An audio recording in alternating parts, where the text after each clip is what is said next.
Hello, naaday ko diri karon nanghinlo ko sa kanal kay parte ng daghana og basura. Human ato na din siyang ilabay. Yes! Pero ang akong labayanan. What? Isa galabay basura tisngi gyapon. Atong tilokon og ayo ang basura kay aron mahinlo jud ang kanal. Pastang kanala. Pagkahuman atong labay og basura, narapod ta diri gatrapo ta sa atong santol. Anong lunggot man ang bebe na? Nato sa atong santol, dari na po ta. Magunting-gunting ta sa dragon fruit. Gunting ta sa iyahang bulbul. Atong sayaw-sayawan o ginagmay aron happy ta. Daay ba? Atong sayaw-sayawan. Kaya ang akong kauban diri, kaulan no na o. Nawa, unsa yan to? Ulan naman na. Lulop na, managan ta. Ulan naman na, okay ra na. Yagaon yung kaayo ning tawhana o.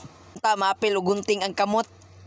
Unsa na po ka ni ilang kalingawan nga gapa-fireworks naman po sila. Nalingaw sila dito, ako po nalingaw po ko dari lantaw sa ilang fireworks pagkaninduta. Abi, buto-buto jud. Buto pag human akong panirado, sakto jud. Mao jud pagbuto-buto sa fireworks, wala ko kaymutan nga ako na lang gibidyo naras lang antiyo. Te, okay ra mo te. Pud mo as fireworks te, lantaw jud sila. Uy, ti, paglantaw sa imong giagian ti, madagma ka ti, usos, to ara. Vlogger po, kaya bidyo-bidyo. Naunsa naman ita ng tao, puros naman ni vlogger. Kaya fireworks sa iyo, si auntie, ka bidyo-bidyo po. Pero perting ninduta dyan niya, hindut kailang tao, noy. Wow! Nice ra ba pagka-edit?